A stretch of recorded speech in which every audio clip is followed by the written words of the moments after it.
All right, and we're live. Welcome to another episode of the Kasanova podcast. I'm your host, Mekel Kasanova. I've got with me the one and only Keith of VGH Hawaii, Video Games Hawaii, and Zero Hyper Gaming. Go ahead and introduce yourselves, guys. All right, my name is Zero Hyper Gaming. I've been in and out doing YouTube for about a year right now, so it's been turning out pretty good. The first couple of months, it took a while to get subscribers, and when I found out my rhythm, everything just started coming together. I'm Keith, head honcho of Video Gamers Hawaii, also known as K1 Effect. That's my gamer tag.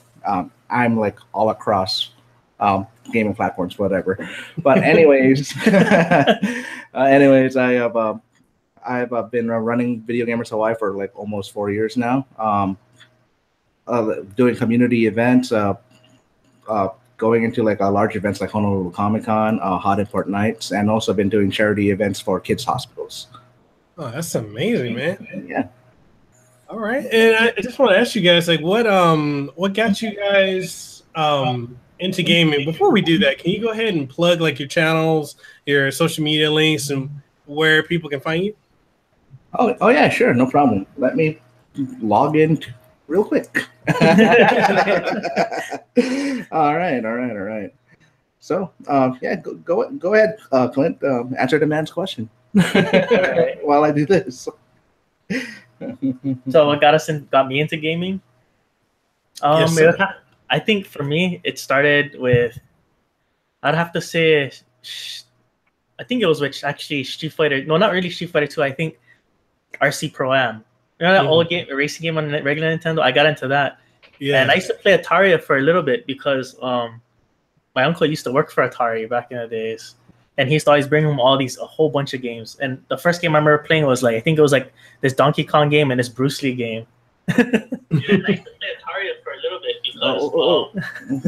But yeah, that's what kind of got me into gaming. Ever since then, I was kind of interested in it, kept playing. But what really got me into it was probably a Chrono Trigger. When I first touched that game, that's what got me deep into gaming. The game is a timeless classic. I really miss the game. Oh, let's see. What got me into gaming? Of course, my first console was the NES. I got that when I was like about 5 years old. Of course, the NES at the time was actually on its last legs, and it was actually going to be transitioning into the 16-bit era. I didn't have a lot of games back in the regular NES. So what introduced me into gaming for reals would probably be the Sega Genesis. Game that I actually fell in love with was when my uncle used to bring the Sega Genesis all the time while babysitting me. Was Street of Rage 2. Oh yeah. Yeah, so Street of Rage 2 and the original Mortal Kombat and stuff like that. So they were actually like. The whole schoolyard rumor things about, hey, there's a blood code for Mortal Kombat 1. So, that thing, yeah. So, people were actually on the backgrounds, right? I forgot the code was AABCABBA. I forgot the code. I think that's the code. I used to mash codes out in Mortal Kombat. In order to get the blood code in Mortal Kombat. So, but in reality, Street of Rage 2 actually made me a gamer, and I mean that I've beaten that game over like 200 times. Damn, that's a lot of times. Yeah, I mean, dude, when I was a kid, you could only sit there and play that game over and over and over again because we didn't actually have money. Yeah. So unlike now, we can just go out and purchase whatever we want. Yeah, true. Well, since you brought up Streets of Rage, what's your favorite of the trilogy? It would have to be Street of Rage 2. Dude, Max was my favorite character in that game. Because of Max, because I was also like a pro wrestling fan. Yeah, that's right. That makes sense now. Yeah. I think mine would have to be Blaze. Only because it was the only chick in the game and she had a skirt. I was like, I like this character. Yeah. All right. So what got you guys into YouTube and into creating Video Gamers Hawaii 808?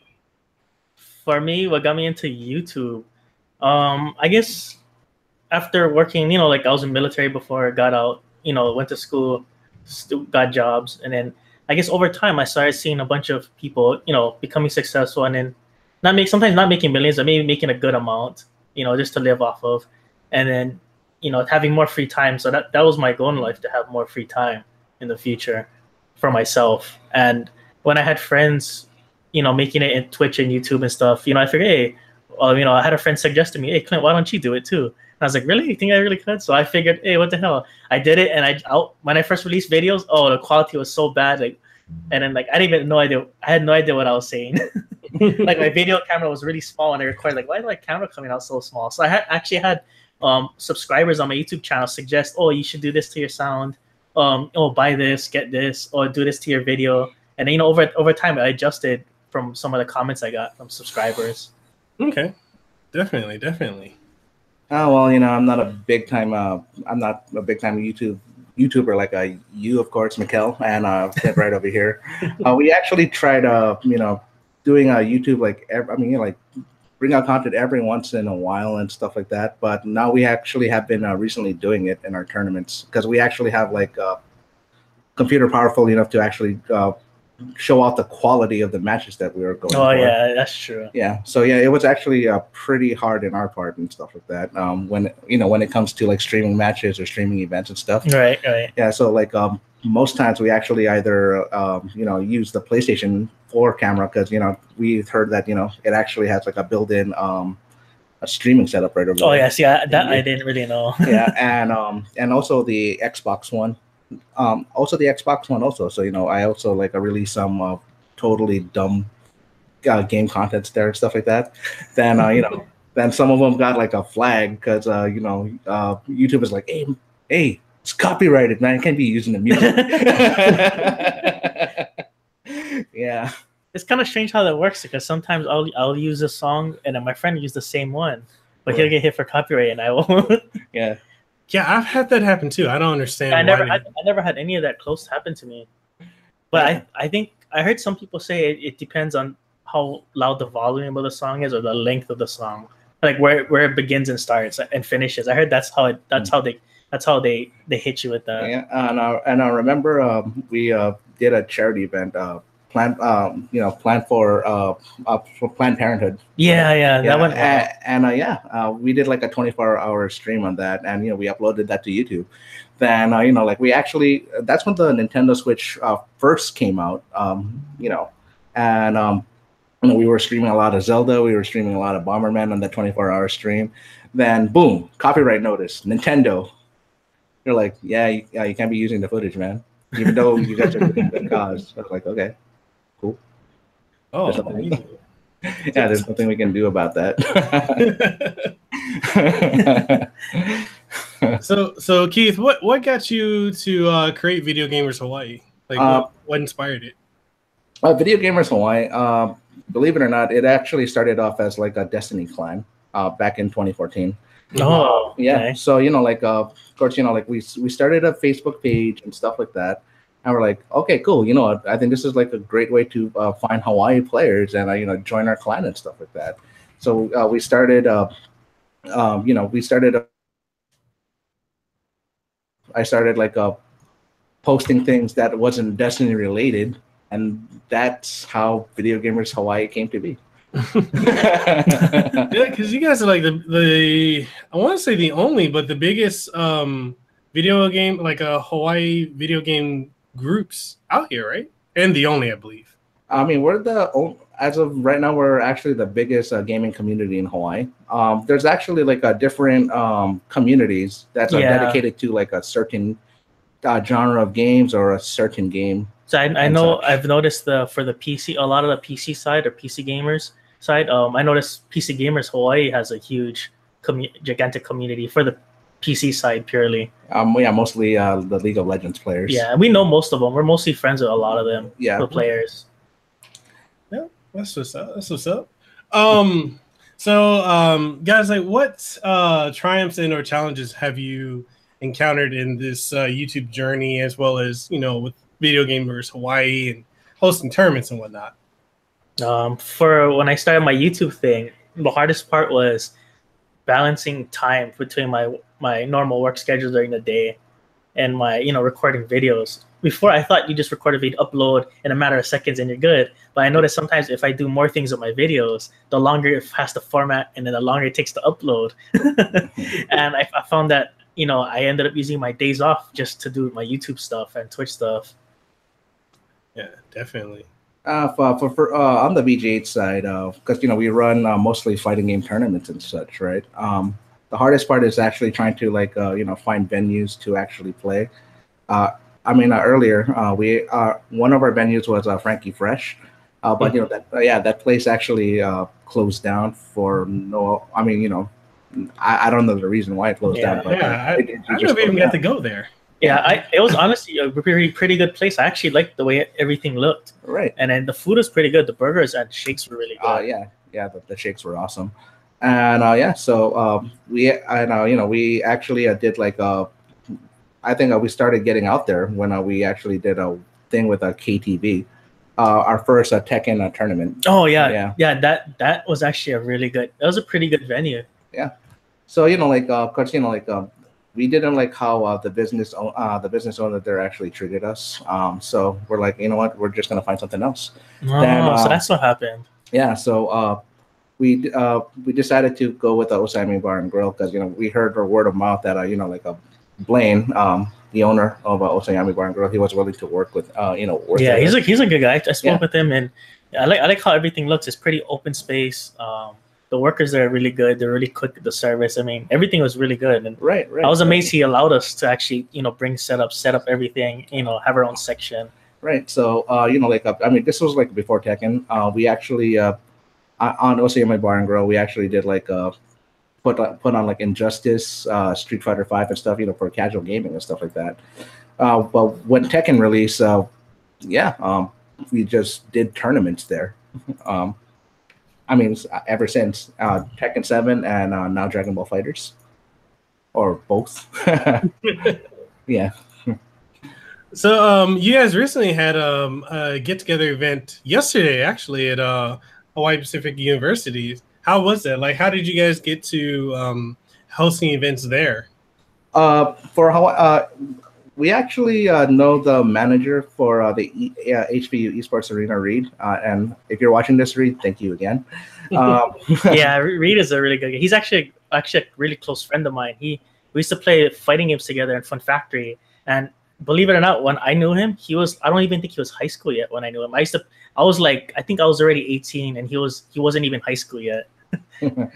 Yeah. So anyways, with Reed and stuff like that, he messaged us saying, hey, I think it would actually be a really good idea because they were trying to get students in order to enroll at a HPU and stuff like that, right? So they wanted us to represent our group to represent the FGC side on the Hawaiian gaming scene and stuff like that. Right. Yeah. So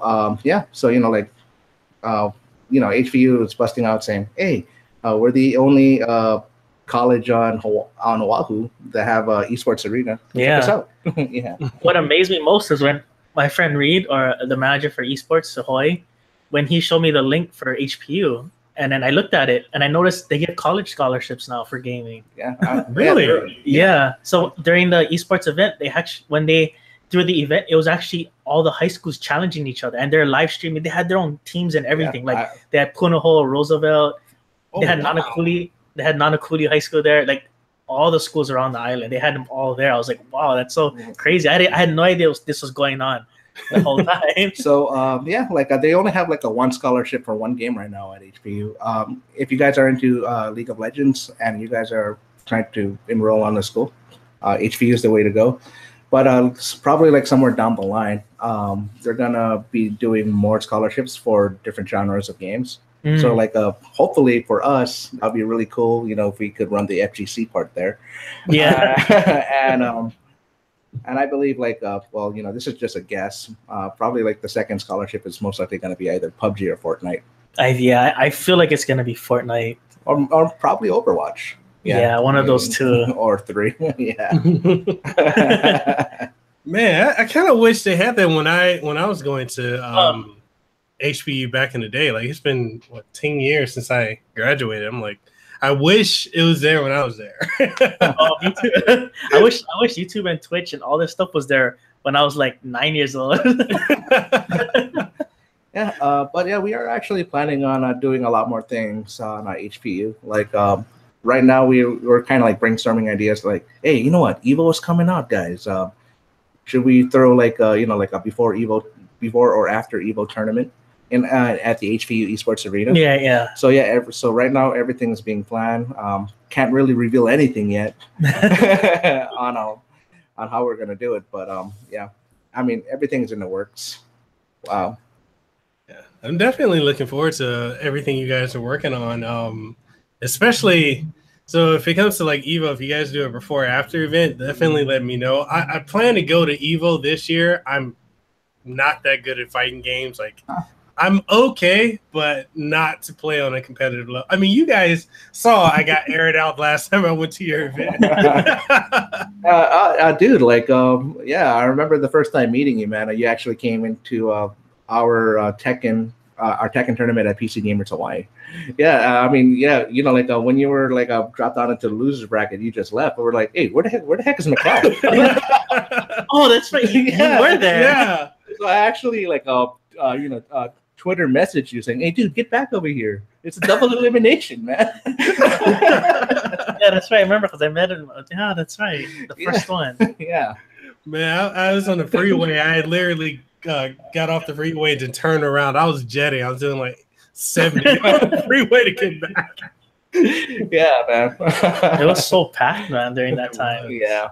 Yeah, that was my first experience with going to like a tournament out here in Hawaii. Yeah, it's been a while because I think the one thing it is like with fighting games in Hawaii, we always have this huge inclination. Like during the Street Fighter 2 era, that place had tournaments all over the island. Like it could be at 7-Eleven, the gas station, Byron's at the airport. Like it was all over the place. Hawaiian Brian's Fun Factory, and then after a while, there was a huge dead zone where like nothing happened for so many years. And they brought when MVC2 and stuff, CVS2 came back in. You know, they had a scene in Fun Factory and Hawaiian Brian's, and those are pretty much the only two places that had tournaments. Right. But it wasn't as big as Street Fighter 2. And then all of a sudden there was a huge decline again, or it just stayed. Street Fighter 4 came in, it grew up, and then all of a sudden they started falling down when they hit 2012 edition. And then Tekken 7 came out, and then everything came back up again. Right. Oh, you're welcome. Yeah. So I wanted to ask you guys, do you feel that fighting games as a whole, do you feel like it's going to steadily keep increase, or do you think they're kind of slowly dying off with the casuals that don't really devote to it? My opinion on that, fighting games is not an easy genre to get into. I mean, it's actually one of the hardest ones to actually learn. I mean, you know, like fighting games actually takes like a lot of dedication and stuff like that. A lot of patience, because you know, like fighting games in general, it's kind of like a game of chess. You know, like, you know, you gotta know what the correct move is, and you gotta, you know, do the correct move and stuff like that in order to take out your opponents, or, you know, like, you know, kind of like mind games. You know what I mean? I mean, for fighting games in general, dude, like, if you fail in a fight, or, you know, you get like you know, beaten down and stuff like that, you can't blame anybody but yourself. Yeah. It's fighting games takes a lot of research and studying too. I mean, a lot of repetition, a lot of studying, mainly. Yeah, I mean, we actually have friends that, you know, that has been in the FGC scene for over 20-25 years. Man. Yeah. Wow. So, you know, I mean, these guys actually started off playing like Street Fighter 2 on the arcades, and, you know, they're still playing today. When I was playing, I think I was preschool back then. Yeah. But I think fighting games will continue to incline over time. I think what helped it was, you know, YouTube, all the social media that's out there, YouTube, Twitch, you know, like now there's more advertisements for gaming now. And I think because of that, it's helping the gaming community rise up. And this too, like, and you know, and the fighting game community actually has like a lot of positive influences on YouTube. Like Maximilian is actually one of them. Yeah. Yeah. Yeah. Well, Maximilian, Eris. Yeah. They've been around for a while. Yeah. So you know, like, yeah, I mean, they give out tips. You know, they give advice and what's the best way to get into fighting games and stuff like that. Yeah. I mean, yeah. Well, we actually listen to a lot of that. Yeah. I think what made it hard for fighting games to actually increase back in the past, I think because during the time fighting games was out, you know, we had no YouTube, we had no Twitch, we had no Facebook, we had no social media. So the only people keeping fighting games alive was those hardcore, you know, the hardcore fighting game fans, or people just a fan of video games and they like the look of the video game character and the music. So you know they stuck with it for years. You know, believe it or not, and when I first started playing Tekken, I think the first Tekken game I actually played was Tekken 2. I wasn't a King main like I am right now, right? Yeah. Like I actually picked Yoshimitsu because I thought, you know, I was like, hey, he got a sword, it's cool. You're definitely one of the best. You're like definitely one of the best King players I've ever seen, dude. Any wrestling character you play I mean, I'm just okay compared to most of the guys that I play against. But yeah, I think probably like the best King player that I know personally would probably be Bambi. Oh yeah, almost that guy always. I don't know how to take out a grab, so if he does anything to me dealing with grabs, I get pressured out. I have no idea what to do. Yeah, I mean, like him, like you know, he Bambi and Crappy Sean. Well, we call him Crappy Sean. yeah. They actually like increased my play style in Tekken. I mean, before meeting them, and stuff like that. Yeah, I thought I was already good because, you know, like I never played anybody, you know, on their level and stuff. And after fighting them in like Tekken 7, I was like, wow, this totally sucks. So, you know, they changed my way and how I play. You know, teach me like certain fundamentals in order to, you know, in order to do things correctly. So I wouldn't be where I'm at, you know, as a player, you know, without them. Yeah, definitely. I was gonna say, like, what do you guys think as far as like with fighting games right now? Like, what we got, Dragon Ball Fighter. Is it Fighters or Fighter Z? I want to say Fighters. Yeah, I think it is Fighters. Yeah, it's Fighters. Like, do you guys feel like that brought in a much bigger audience, like a lot of the casuals, because of its ease of access and basically just having the Dragon Ball name? Actually, I think it does bring a lot of people because of the, you know, not only because of the Dragon Ball name, but I noticed the combo system, the ease of access is there.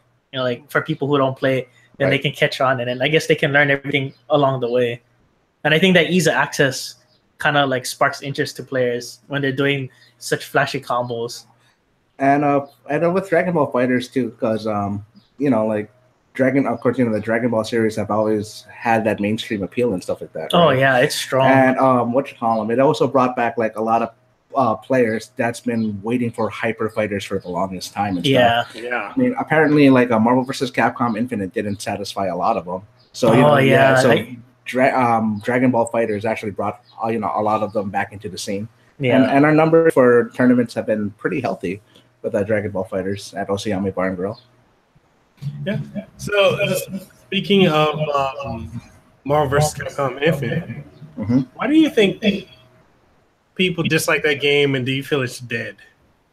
Why I think people dislike the game, dude? I heard a lot of reasons why they don't like it.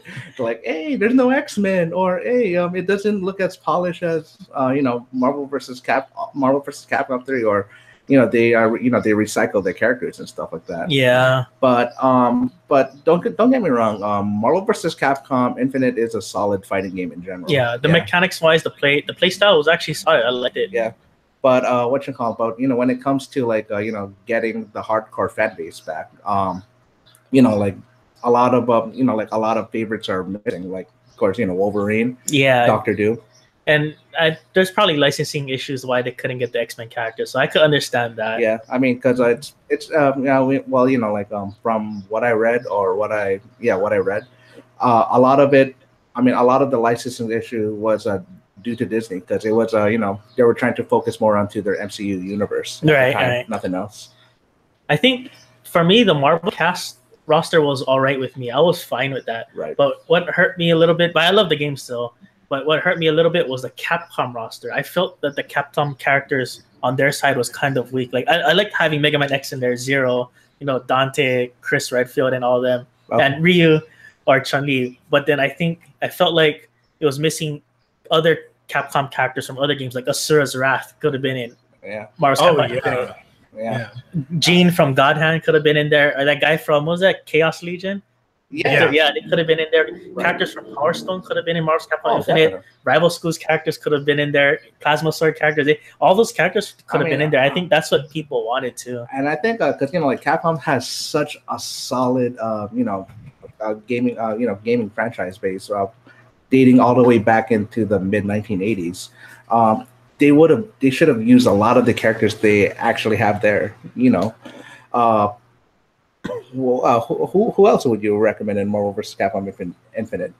Beside all those other characters, they could have put like Jin back in. I think. Oh yeah, from the first. Yeah. I think he would have looked awesome with that huge mech in the background, that Gladia arm. I think he would have looked awesome with that. Forgive me. That was Techromancer. Wrong game. He was in there too, actually. Techromancer. Yeah. Oh yeah, that's another game Capcom could have put a character in there. Yeah. Yeah, I feel like they could have done a whole lot more with it, and it was really disappointing for me because it's like I wanted a lot more of the characters that were in Marvel vs. Capcom 2. Even port some of the ones that were in 3 as well. That it would have worked a lot better. I personally wasn't that disappointed with it. I just feel like people were expecting it to, to trump what Ultimate 3 did. Yeah, and it just didn't live up to that hype. Plus, that demo was horrible. That they, but when I saw the whole 2-on-2 action thing for Marvel vs. Capcom Infinite, I was like, "All right, back to old school." I think I'm pretty good at that, because before Marvel vs. Capcom 2, crossovers like X-Men versus Street Fighter. I love those. The original Marvel vs. Capcom, it was 2-on-2 fighters, dude. Right. Yeah. So I thought I was gonna be back into that basic, but I was like, okay, it's okay, I guess.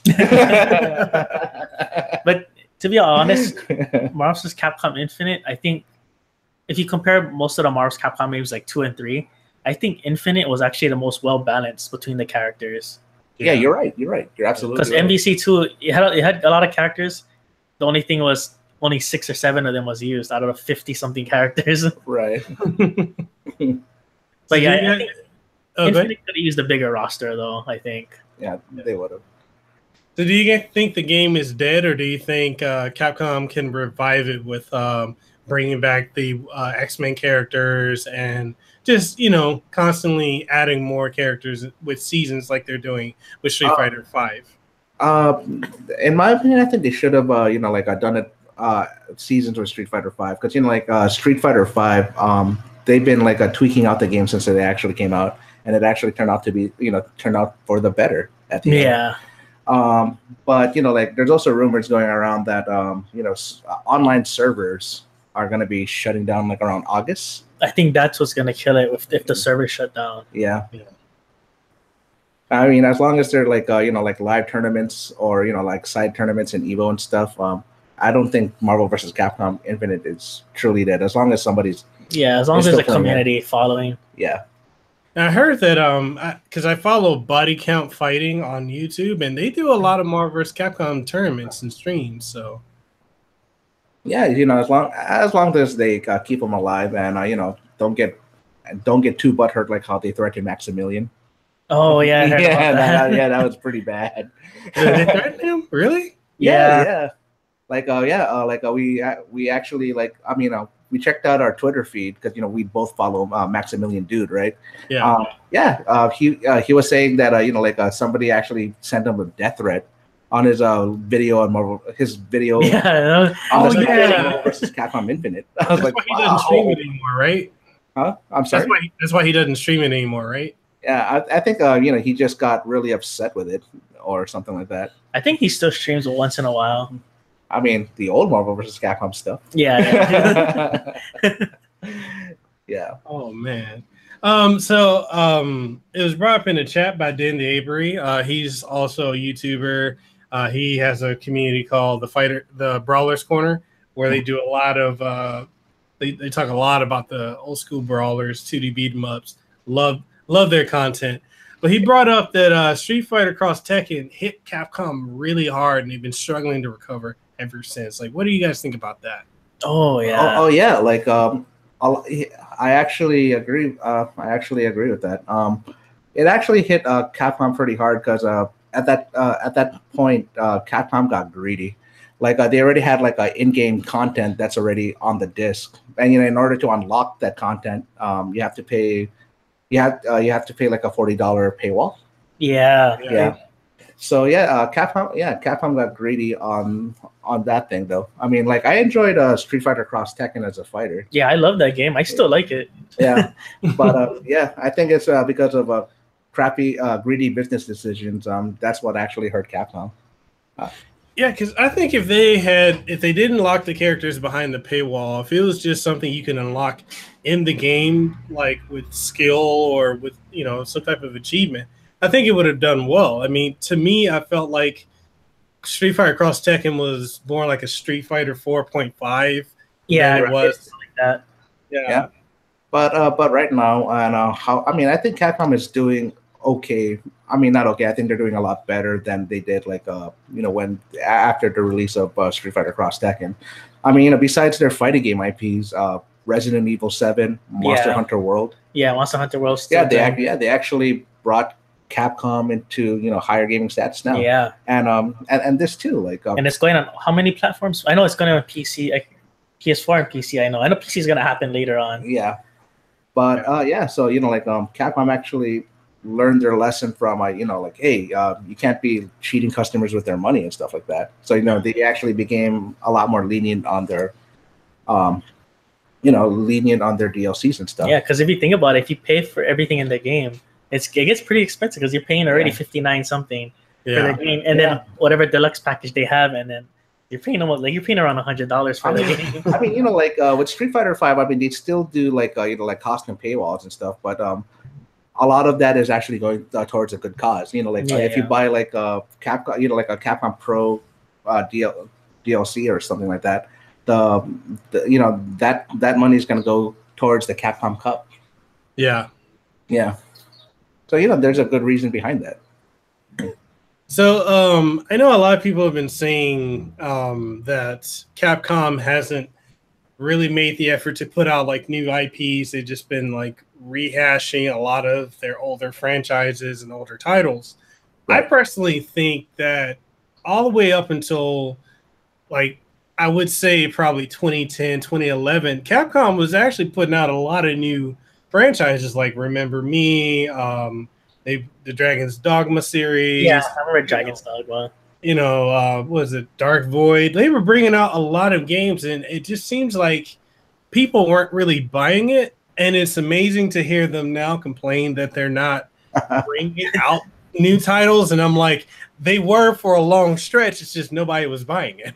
Yeah, I think it's a lot of people. I mean, gamers in general, they're actually like comfortable with brand names and stuff like that. Yeah. Whenever people say, whenever people hear Resident Evil, they're gonna be like, hey, it's a horror game. Or whenever people saying, hear Monster Hunter, I was like, hey, it automatically cling to the company name. So working on new IPs and stuff like that. I mean, it's actually a big gamble. You know what I mean? Right. Yeah, because you don't know if it's gonna hit. You don't know if it's gonna be good. But if you're kind of like old school BioWare back in the day and stuff, and and they know your work, and you release a new IP, they're gonna be like, hey, these guys worked on Dragon Age and Mass Effect. I'm gonna go check this out. Yeah. I think it's also like if they have like a major name of like a creator behind that IP, I think it would have sold a lot better. Yeah. Definitely.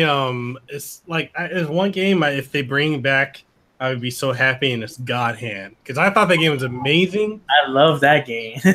and the press at the time, I remember they were crapping all over it, and I'm like, you guys can't be serious. This game's amazing. Yeah, the game was awesome. That's why I wanted him to be in MVC Infinite. I was hoping he was going to be in there. I mean, he should have been, though. He had so much moves too. Like, it would have been hard to come up with a command list for Gene. And Capcom has like a lot of character. I mean, has a lot of character IPs and stuff like that. Yeah, and they're awesome looking characters too. Oh, definitely. And they don't use them. I like to use these awesome looking characters. Right. So, like, what do you guys think of the season? Well, what do you guys think of Street Fighter V as a whole and the current Street Fighter Season 3? Street Fighter V Season 3. Street Fighter as a whole, you know, in all honesty, I think it's actually like, I mean, if you're starting to get into fighting games, Street Fighter V is probably the fighting game for you. It's actually the easiest Street Fighter to learn, in my opinion. Yeah. Season 3, so far Season 3 is actually looking pretty good. You know, with the characters that they're going to be releasing. Yeah, the characters released. The roster looks a lot better now. And the game feels a little bit more polished up. Yeah, it did. But, you know, like, the only thing that I'm totally upset about is they never brought back Zangief's green hand. Yeah, I don't understand why they took that from him. I was like, you know, like, you know, I mean, with because, you know, like Zangief, right? His green hand was, you know, like, you know, what you call it, to get you up close in order to do an SPD, right? Oh yeah. But you know, we're like, hey, Capcom, can you bring back Zangief's green hand? Hey, we got you guys something better, a counter, a leg counter. We'll give you Zangief a leg counter. I was like, nobody asked for that. It's completely useless against you know, Balrog because he doesn't kick. My most the character I'm waiting for the most is Cody. I hope they don't change him too much, because I didn't like how they changed Sakura in 5. I thought she was gonna be pretty cool, and I tried playing her. I wasn't feeling it that much. Yeah. Like, I don't know, I'm not feeling Sakura. I mean, like, what you call them? I already know how. You know, we already know how, like, our favorite characters from the past Street Fighter is going to play. I'm actually curious how G and that what's that new girl's name again? But anyway, you know, Falk, I think. Yeah, Falk or something. Yeah. I'm actually curious on how they're going to play, though. Yeah, I'm curious. Yeah. I'm a little bit curious too. Yeah. I mean, like, I was like, is G going to play like Q in Street Fighter 3? Because, you know, the letter name. Yeah. My character is actually Rose, so I wanted Rose to come back. I mean, if they're still going to support it up until, I think, 2020, we might get a good chance for having Rose in there. I think when they finally finish at, like, probably 2019, 2020, I think it's probably going to have the biggest roster, because it's clear that I understand, like, from a storyline perspective, they're trying to merge, you know, the Street Fighter 2 and 4 story into Street Fighter 3, because I think there was no real explanation how they got to Street Fighter 3, and then 5 is basically that gap right there. Right. Well, you know, you're familiar with the Street Fighter timeline and stuff like that, right? Yeah. I'm very familiar. I mean, you know, like a Street Fighter 3 being supposedly the last game. Yeah, it's supposed to be the last in the series. Yeah. So I think they're trying to, like, work the whole timeline thing. I was doing a little bit of research for Street Fighter 3 on the story, like the lore and the storyline. I looked at, some people are saying that Chun-Li was actually the main character for Street Fighter 3. She was actually a rightful main character. I heard, so that's what I'm hearing. So I heard it was supposed to be Chun-Li, Yin and Yang were supposed to be the new main characters for Street Fighter 3, in storyline wise. And then they said Ryu and Ken were just in there for fan service, but Akuma was actually part of the storyline. But Ryu and Ken were just in there for fan service. And I guess people are relating back to articles. Like, if you watch the storyline, it doesn't really tie into up until Gil. Like, it doesn't really tie in. Like, Chun-Li, Alex, Yin and Yang ties in. Like, if you watch the storyline, it merges all the way up until Gil. I was looking at, like, oh yeah, kind of right. But I mean, from you know, like, what I've you know, read and stuff like that, Alex was supposed to be the you know, the main character. Yeah, it was for Alex Street Fighter 3. Yeah.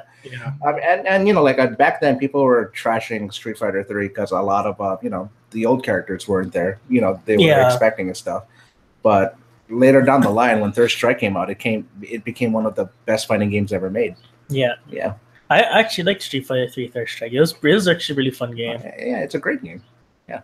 That's the thing that amazes me now. Like, you got a lot of people coming out saying that they're like Street Fighter 3 the Street Fighter 3 franchise is their favorite. But I remember back in like 97, 99, people didn't care about it. They trashed every way they could. I mean, people are just gonna trash anything that they don't like. But then later on, somewhere down the line, they're gonna be like, "Hey, this game was actually really awesome." Right. I actually like Street Fighter 2 Turbo. That was actually a really fun one too. Yeah. I think that's what I'm super excited for the Street Fighter collection that's coming out next month. Yeah. I know a lot of people are saying like, "Oh, well, they're just porting the same old games." I'm like, think about it. We've never had Third Strike portable on or on a Nintendo console. Period. It's gonna be online, isn't it? Yeah. That's the good thing. See, you can tell I'm a Street Fighter mark because I've got it pre-ordered for PC, PS4, Xbox One, and Switch, digital and physical. That's super hard. I only ordered it for 2. If I wasn't doing VGH, I would have just ordered it for the Switch for shits and giggles. But we're planning on doing retro tournaments with Street Fighter 30th anniversary. Yeah, that could work because like so many people I know like, "Oh, are you getting it on this console?" I'm like, no, I'm gonna. Then eventually I'm like, okay, screw it, I just get it on everything. But yeah, man, like one of the questions I'm kind of curious about, and I'm glad that Ty Lord Stevenson, the comment chat, he brought it up. He wants to know if we're getting Street Fighter 4 on the Switch, and that's kind of a question I'm curious about. Oh yeah, Street Fighter on the Switch, not that I know of. I mean, I know Ultra Street Fighter 4 was supposed to be pre-order bonus for the Xbox One and PS4. And recently, Switch versions of games are actually getting shafted in pre-order bonuses. I actually bought Attack of Titan 2 on GameStop. Only the Xbox One and a PS4 version gets the metal cases, the Switch version got nothing. Hey, if you want the metal case, I actually have one because I did buy it on the Switch, and the guy's like, "You want it?" I'm like, "Sure," but hey, if you want it, I can drop it off to you because I don't really need it. Speaking of collections, I just watched that huge Mega Man X Legacy collection. Yeah, that was pretty hyped for that. What do you guys think of that, though? I love it. Well, I love all the Mega Man series. The Mega Man X series is my most favorite, up until X6. Like everything. Yes. X6 is I'm kind of 50-50 on X6, but X to X5 is 100% for sure. I like all those ones in between. I think a Mega Man Mega Man X 1 to 4 was actually my favorite. Yeah. I mean, I remember. I remember grabbing X4 for the PlayStation, the original PlayStation. I mean, when I was a kid and stuff like that, I totally enjoyed the anime cutscenes and they had it right over there. But after playing it again, I'm like, wow, voice acting is bad. I remember when Mega Man X really first came out. Yeah, that's how I got my YouTube name because I was a huge fan of Zero. When Mega Man X first came out, the first X1. And then I playing Mega Man, like, Mega Man looks so buffed and upgraded, so killing guys, and he's injured, and all of a sudden, who comes to save his life? Some unknown character, and then Zero comes by, one shots his boss. I'm like, who is this guy? And he has a sword. I was like, who is this guy? And I was like, this is new. I'm like, what is this character? And I looked at him, Zero. That's a cool name. I was like, this guy is so stylish. Yeah, I mean, you heard the history of Zero, right? Zero, started was supposed to be Dr. Wily's ultimate creation and stuff like that. Yeah. Then I think the evil programming actually went into Sigma. Yeah. Because Sigma's original robot. I mean, Sigma was a cop, right? Yeah. He was like a soldier. Yeah. And I think he was the one who took down Zero originally because he cracked his helmet. Yeah. That had this. I think ever since he cracked the helmet, Sigma started changing over time. Right. Definitely. So do you guys think that? I know for the Switch version, it's going to be 2 different there's going to be the physical one with X1, 2, 3, and 4. Right. And I think the other half is going to be digital only. A lot of people are upset about that. I think they could fit it all on the cart, but I'm not too sure why here in America and the West we're getting it like that, where in Japan they're actually getting 2 physical carts. I think because like I actually pre-ordered Mega Man X, the Mega Man Collection X, Collection 1 and 2 on GameStop and stuff like that. They said it's going to be all in one package.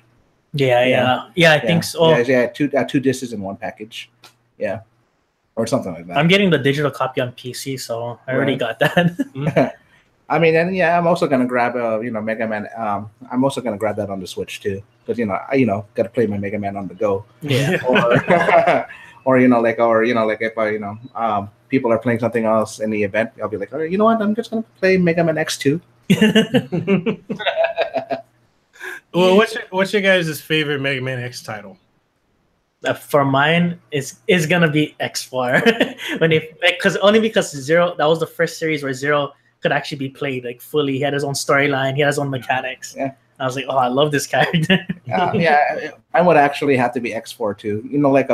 Besides the really cool anime cutscenes and the bosses there. I mean, those are all freaking great and stuff. But playing it again, I was like, wow, the voice acting is bad.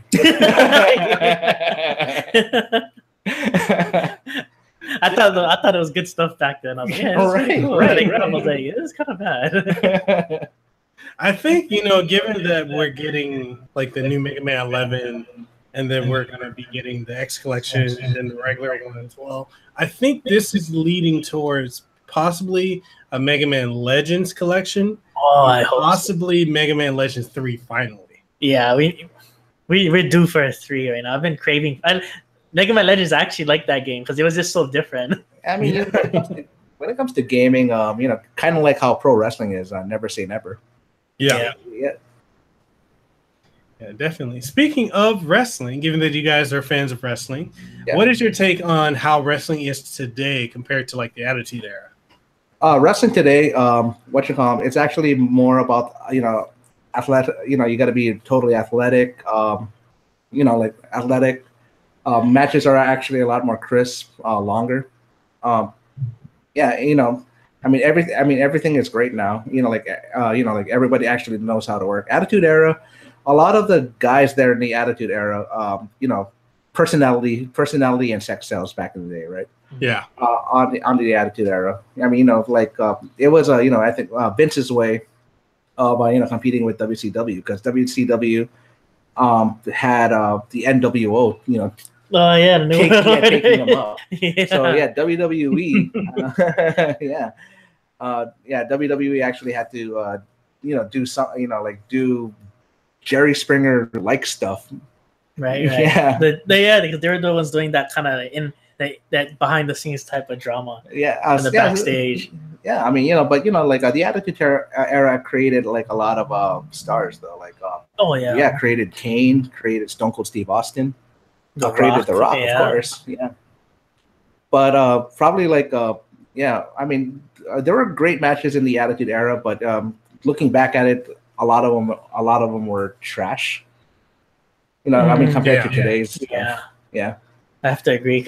For me, it's been a while since I watched wrestling. It's been a huge gap, probably a good 18 years. Then right after the Attitude Era, wrestling started getting a lot better with the Ruthless Aggression Era. Ruthless Aggression Era, that's where John Cena, Randy Orton, and Brock Lesnar came in, and Kurt Angle actually started thriving during the Ruthless Aggression Era.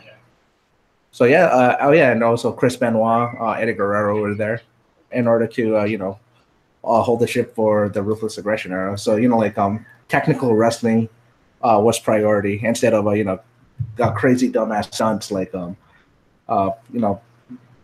putting a bowling ball into somebody's crotch. Al Snow and Big Boss Man match in the Attitude Era. Oh man. Since we were talking about the Ruthless Aggression Era, what do you guys think of the John Cena 10-year big run and then Triple H's reign of terror? Super Cena and stuff. I can understand. Because it was like during the PG era, I think. Yeah. I mean, PG era. I actually miss John Cena. Doctor of Thugonomics, John Cena. Yeah. Yep. But WWE was an open. I think it was like an openly funded company or something like that. So they were actually taking like a charity donations and stuff like that, Right, and people actually saw John Cena. I mean, not people, but kids saw John Cena as like a superhero. Right. Yeah. So I think at that time it was like the whole never give up attitude. Like if you ever watch like some of John Cena's matches back in I think the late 2000s, you could always see him getting his ass kicked. Yeah. And at the last minute, he just rises up like the Undertaker, and gets the pinfall win. Summon the powers. Yeah, Super Cena. WrestleMania 34. How did you guys feel about it? WrestleMania 34. Well, like a lot of, a lot of the results and how they were booked was surprising. Oh yeah, that shocked me a lot. Yeah. It's been a while since I watched wrestling, so this is watching WrestleMania with Keith at one of the places he goes to. That was the most hype thing ever. Like I haven't seen wrestling for a while, and like wow, wrestling changed so much. Like what happened? Yeah, WrestleMania is a spectacle. But like Asuka. Okay, spoilers alert if you guys haven't watched it. Watch it in the WWE. I don't know. Okay. Yeah, like Asuka. Losing her streak on Mania. Rusev not winning the U.S. title. A lot of fans, expected these guys to win and stuff like that. Because of dirt sheet sites and stuff like that. Dave Meltzer. Dave Meltzer.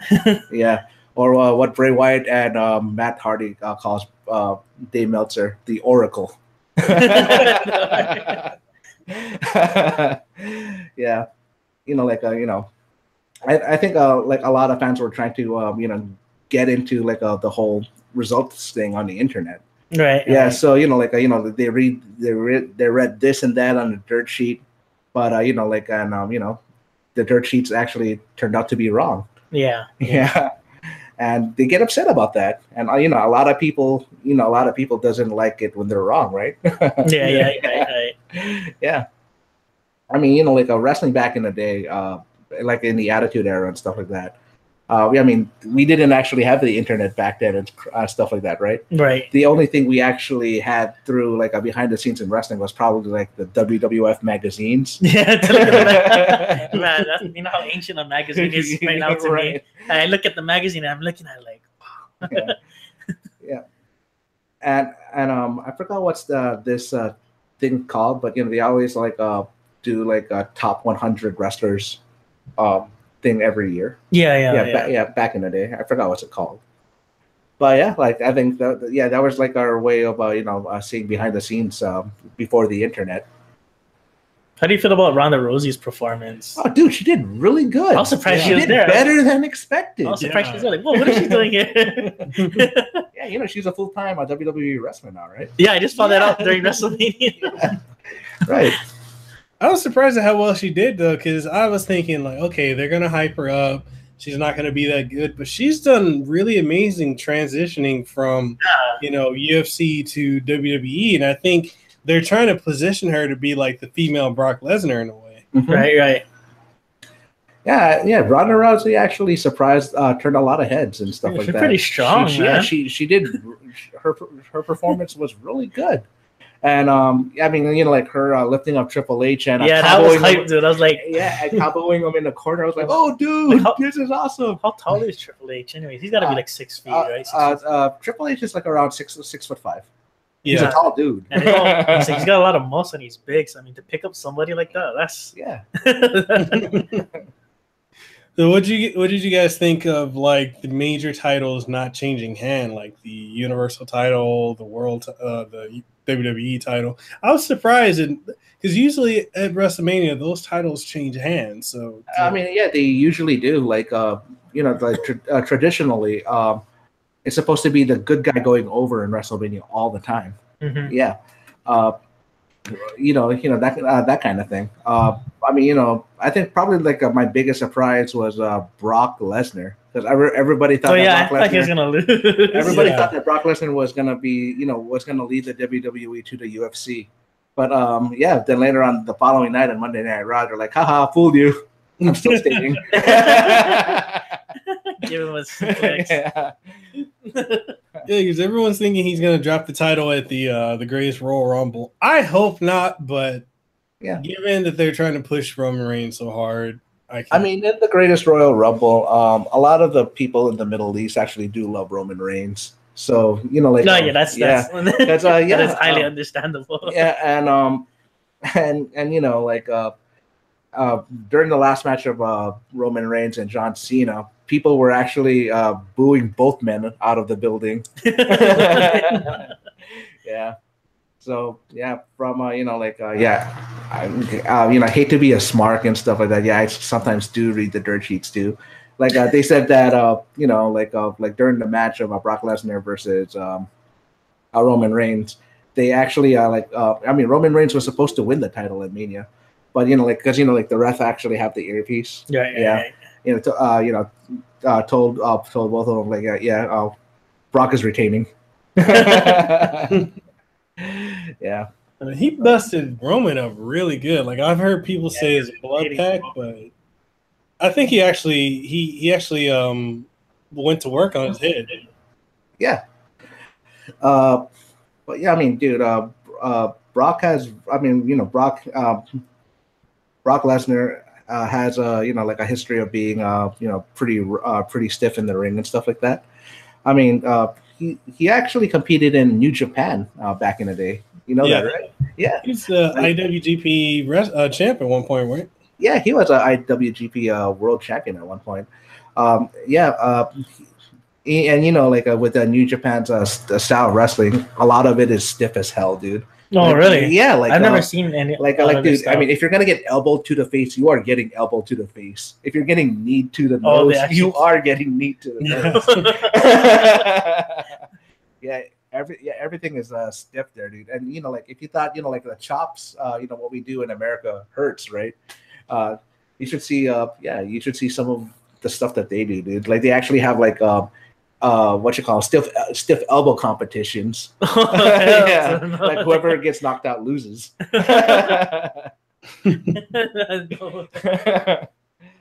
So like a lot of people say that Brock is kind of a lazy worker. Do you guys feel that way?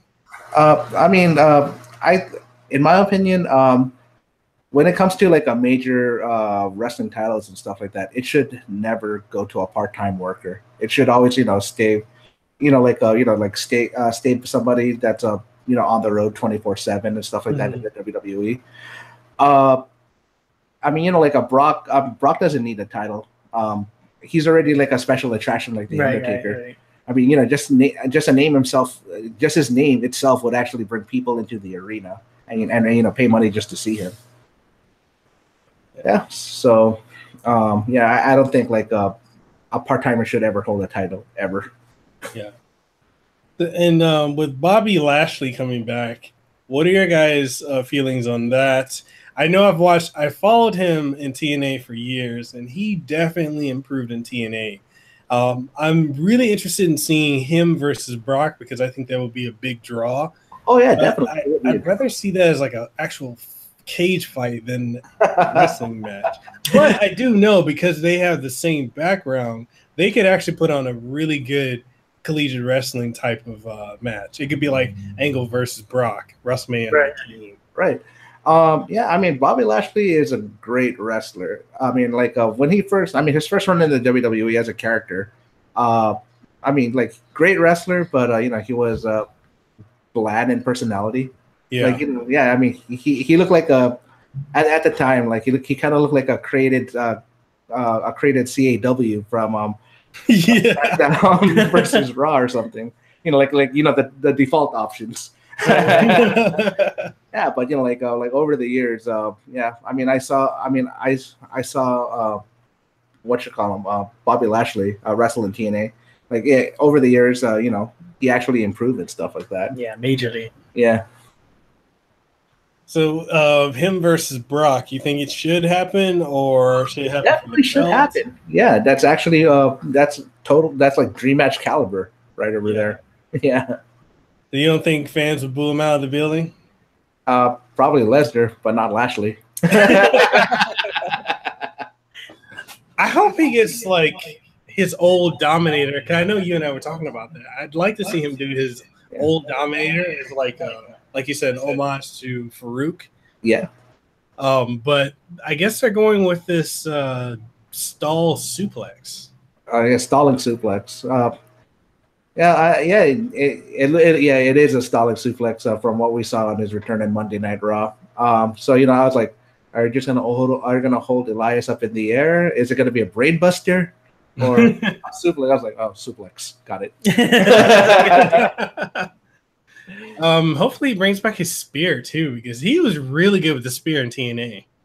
And dude, Lashley is a strong dude, man. I mean, like he actually running power slammed the Big Show back in the WWE. I was like, and Big Show back then, I mean, he was like big, like 550 pounds big. Right. Yeah, I mean, like he lost a lot of weight ever since though, but yeah, he does look a lot thinner. Yeah.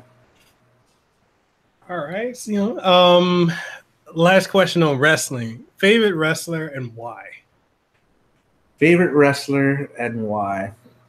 Probably my favorite wrestler of all time would actually have to be Shawn Michaels. Mr. WrestleMania. All right. Yeah, Mr. WrestleMania. I mean, like, you pair anybody up with Michaels, dude. He actually knows how to put on a really good match and stuff like that, right? Yeah, his performance is always really good. Yeah, remember his match with Hulk Hogan and stuff like that. Yeah. I mean, like Hulk Hogan was like not nearly as mobile as before and stuff like that. Michaels actually got Hogan over in 2000's WWE. Yeah. I mean, you put anybody with Michaels and stuff like that, and Michaels would actually make you look good.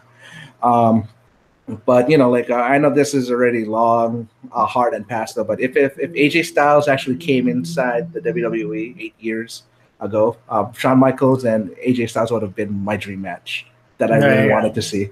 Makes sense. Yeah. Yeah, definitely, man. My favorites, and maybe it's because I followed CM Punk for a year, so it's definitely got to be CM Punk. I would love to see him come back one more time. I highly doubt it. I don't even think he'll be there for that. I know, the Young Bucks have been trying to get him to go to that All-In event, right. But I don't think he's going to do it. I think he's actually. What is he doing now, CM Punk? UFC fighter, dude. Oh, so he's still in there then. Oh, okay. I think he has a match. He has a match coming up next month. Yeah. Punk is a great wrestler and stuff like that. But on wrestling, right? What they say never. Mm-hmm. Yeah. He could definitely come back. Well, not unless if you're Chris Benoit. Yeah, don't do that. Or Scott Steiner, because Triple H. Yeah. Oh man! All right, so back to the FGC. I want to ask you guys. So what fighting game system do you prefer or find the most fun and fluid? Fighting games. Let's see. On VGH and stuff like that, we usually go with the PS4 and stuff because it's actually, it's actually played on Evo. Yeah. A lot of people this current generation now, prefers the PlayStation 4 over the Xbox One in terms of in terms of preference when it comes to fighting games. I gotta thank my partners Ray and Lucas for helping provide consoles. Yeah, they do a lot of work with VGH, man. And Lucas just recently started bringing his setups, streaming setup. But when it comes to fighting games, the PS4, the PS4 is the way to go. I think a console works better because everything's already preset in there. Mm-hmm. And if you have to stream, the format's already there. You don't have to for PC. I know it's stronger on PC, it works better. But the thing is, for PC, everybody has different settings on their PCs, right, with sound. So every time you have to go in there, you got to reconfigure all the settings, the buttons, you got to remap everything, you got to set all this other stuff up. So that takes a while. So I think console's the best way to go still. Yeah, when it comes to fighting games. Yeah. Yeah, because it leads into one of the other questions one of the guys on the chat had earlier. So with this current generation, with the PlayStation 4 and with the Xbox One, I noticed Street Fighter V is exclusive console-wise to the PlayStation 4, and then you got Killer Instinct, which is exclusive to the Xbox. Right. Do you think that Sony pushed for the exclusivity for Street Fighter V due to Killer Instinct being exclusive? And which of the two, like between Street Fighter and Killer Instinct, do you think is the most successful and innovative? Let's see. I think Sony actually, because Capcom was actually in a rough patch back. Yeah, Sony. I think Sony actually pulled them out of the well. Like I think they're supporting Capcom.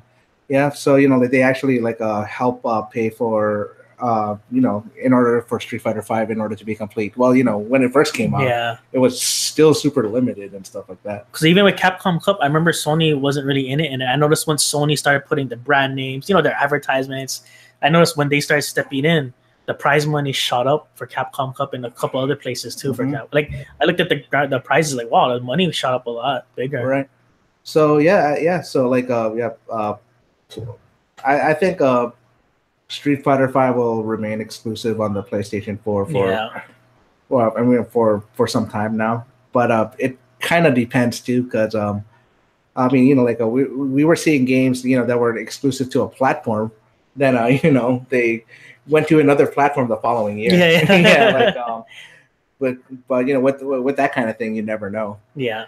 And for Killer Instinct, I don't think that's going to go anywhere because Microsoft does own Rare. Yeah. I mean Microsoft. If they do own it, I don't think it's going anywhere. Yeah. I actually like Killer Instinct. So to me, honestly, it's actually a good game. Like I love the characters, the music in there, the flashy combos. I love all of that. I mean, that Killer Instinct theme was my ringtone for the longest time. It's awesome. Yeah. Oh man. All right. So the FGC has been basically partly or majority responsible for keeping the fighting game genre alive with critical moments like Daigo's epic comeback and Street Fighter 3, and then pushing for major tournaments both local, national, and global. Do you think that they will be able to maintain that momentum, especially with the coverage from groups like E-League, Body Count, and whatnot? And do you think they're likely to draw more people, especially casuals, into the scene? We're hoping it does. And to be honest, when it comes to a esports type of thing and stuff like that, I would rather watch a fighting game over anything else. Yeah. I actually watched a League of Legends esports match, right? Yeah. And I'm just watching it, and I'm like, I don't know what the fuck is going on. In those types of games, like if you don't know the game or you haven't really played it, when you watch it, when you actually view it, you don't know what's going on. So, but for fighting games, I can see if someone who's not familiar with it, if they watch it, it'll please them because what they see, right? Yeah, it's kind of like watching boxing or UFC. Like you watch I think that's how you watch a fighting game. You watch it the same way as you would watch boxing or UFC. Right. Yeah. Definitely. So with the FGC, there also is it does draw a lot of criticism or heavy criticism in the sense that many say, it's kind of played with a very toxic elitist type of community that prevents newcomers to the fighting game genre to feel welcome. Do you feel that this is a reality of the FGC, or do you think it's kind of a myth that's blown out of proportion by maybe casuals that got aired out and they're just mad? Right. It's actually 50-50 in some ways and stuff. I mean, regardless of whatever scene you actually walk into, there's always going to be toxicity, regardless of whatever genre you play and stuff like that. I mean, for us, VGH, we've been trying to get people into our scene. I tell them hey, you want to play some fighting games, or you guys want to learn this and that. So we did of course, a lot of our stuff is through social media advertising. We also go out at UH and HPU. We did seminars for that, explaining the history of the FGC and what we do and stuff like that. I mean, regardless of, as what I said, again, sorry if I'm repeating myself, like you're going to find toxicity on whatever, community, you're interested in joining. As far as playing, I was playing for a while, and then like there was on a point where I wasn't always good, like, but then when I got into the game, I never felt I never felt that elitist mentality from others, like who are really good and who got me into the game. So I started playing it.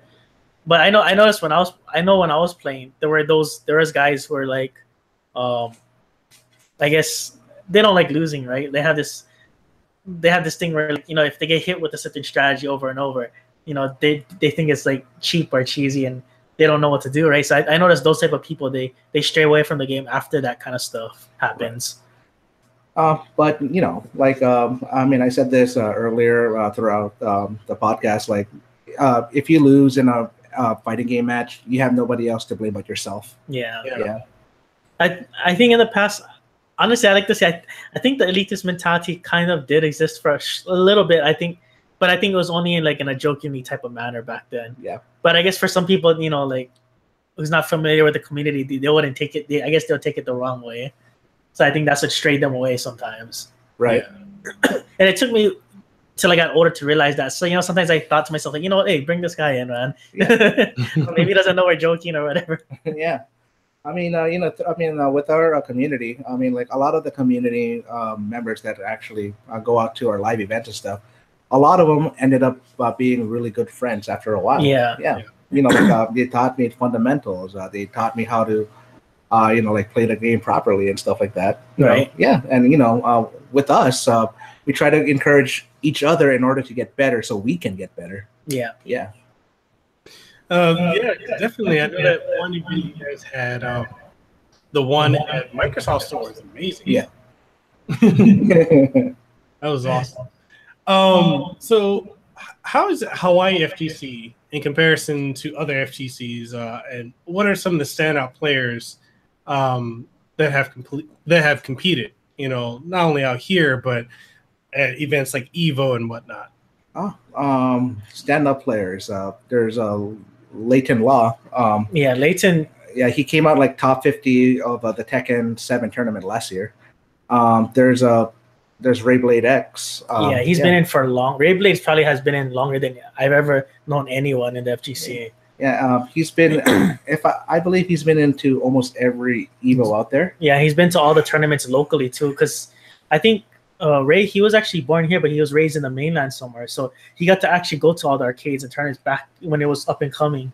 Yeah, and then with Ray, he actually, one of his accomplishments that he told me that he actually won a Soul Calibur tournament on E3. Yeah, he actually did. Wow. Yeah, he won a Soul Calibur tournament on E3 and actually got the replica Soul Calibur sword. Yeah. I was like, okay. Whoa. And then I think our friend Rayblade, Ray Teruya, he was actually, that Daigo parry moment, that Evo moment? Yeah. Ray was actually right there behind in the crowd, like right in the front. He was actually there watching it live. Like he was there. Yeah. So he was in the scene deep. So he knows all those players, like Alex Vai and all them stuff. He knows all of them. He played with them and stuff. Yeah, and when we told him about that Daigo Justin Wong moment, he said it was like the reaction was like none other. Like you have to be there in order to experience it. We had some other pretty well-known players for the Street Fighter side. I think one was James Wang or Leviathan. He actually taught me fighting games a lot. He taught me a lot. So I learned, like, I've always played fighting games, but I never could get a lot better and understand it. Like, the understanding wasn't there for me until I met James Wang. He taught me a lot of that kind of stuff. And we also got, like, an international player that came into KTV last year when we did our first Tekken tournament. His name is Akio Jonah. Yeah, Jonah. Yeah, like, that guy, he kicked everybody's ass and everybody tried to get better in order to like he came down and it was like he just went to school, man. Like so yeah, like everybody, because of Jonah, everybody's games got like they were here, right? Now they're here. He would have been the guy. He would have been that guy who would just put 25 cents in the arcade machine. He could probably stay there for 8 hours with 25 cents. Yeah. So yeah, there's also unorthodox style. Yeah. He's actually one of the best Yoshimitsu players I've ever seen. Yeah. Yeah, a lot of our guys are going to be going to Evo. Right. Yeah, leaving us to Honolulu Comic Con this year. Right. We actually had another player from Hawaii. He actually placed, I think, out of all the fighting games, he actually placed the highest at Evo out of all of us. It was for Capcom versus SNK 2. I think his name was Matthew from aka PSX. He placed sixth place at Evo, like worldwide. He placed sixth place at the top 10 in Capcom versus SNK 2. And then I think that was it. I don't think he went after that. But he was really good back then. Right. All right. So when it comes to fighting games, do you feel it's best to play with a fight pad or fight stick? And why for either or both? Let's see. You want to take this because you play all of them? Yeah, so for me, I actually play fighting games on keyboard, hitbox, arcade stick, and I can play on all 4 platforms. So keyboard, hitbox, arcade stick, and controller. I can play on all 4. But for me, I feel like it's just a preference now because we had so many fighting game finalists who won with just a controller, some with an arcade stick, some made it really far with hitbox. For me, I play for Tekken. I actually like controller or hitbox better because of the movement, the 3D movement of sidestepping. It's easier for me to input moves with a controller or a hitbox. But for Street Fighter and games like Marvel, I would prefer arcade stick. it's for me now. I feel the difference between both. Yeah. Well, myself. Well, like I have like about. I do have myself a fight stick and such, and but yeah, I'm just lending out in our live tournaments. Whoever forgot to bring their own fight stick and stuff. That. So yeah. So like when it comes to fighting games, I mostly use pad.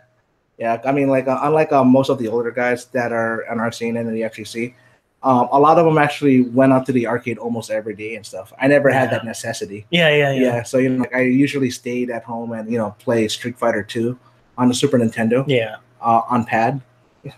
I used to go the arcades a lot because my brother used to walk me home from school when I was in preschool. Right. And then he'd always take me to play. Well, he would play Street Fighter. I would watch him. And then one day, one of my older brother's friends asked me, "Hey, why don't you give your little brother a try?" So I started playing, and I played, and then I got pretty good. I was playing for a while, and then I got into it. So I was just a little preschool kid entering tournaments. So I'll just be like this on the arcade stick, just high, and I had to look up. Yeah, my brothers would put me on they get like a milk crate, and I'd be up there just like. Yeah, we kind of have like an inside joke with our group and stuff. Of course, Ray Blade X and stuff like that, right? And we already discussed that. He's been on every event and stuff like that. Oh yeah. Yeah. So he's Ray always jokes around that he's 21 and stuff like that. So I always reply back saying, "So wait, you were that Justin Wong thing? Hey, you were only 3 years old when that happened." Every time I think to myself, I'm like, "Okay, wait, I'm this age." I'm like, "Ray, I know you're older than me, but I don't know how much." He doesn't want to reveal his age. He still looks pretty young. That's why I thought I was actually older than Ray until I found out Well, you're a year older than me. I look older than you. Yeah. Oh man! So, what advice would you give to someone looking to get into fighting games, and also to those who are currently playing but would like to either get better or play competitively? I think the best way to get better, it would just be asking others, for what when you play against them, you can find out your faults. They'll know your faults when they're beating you, so they can probably tell you your faults, and it's good to always notice your faults. Like it's like you're jumping in too much on this guy, he's catching on, so you gotta stop doing that. Knowing your character's ranges, the speed of the character, the recovery of the character, and this fighting games, it just takes a lot of research and repetition.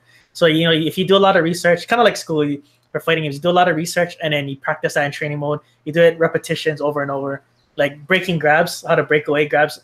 You can go to training one. You can actually practice that. Put the computer on the grab, and you'll get that. What happens when you do the repetition? You'll get into muscle memory, and then once that muscle memory kicks in, it'll become a reaction. So when you see certain moves, certain things come out, you just react to it with the answer.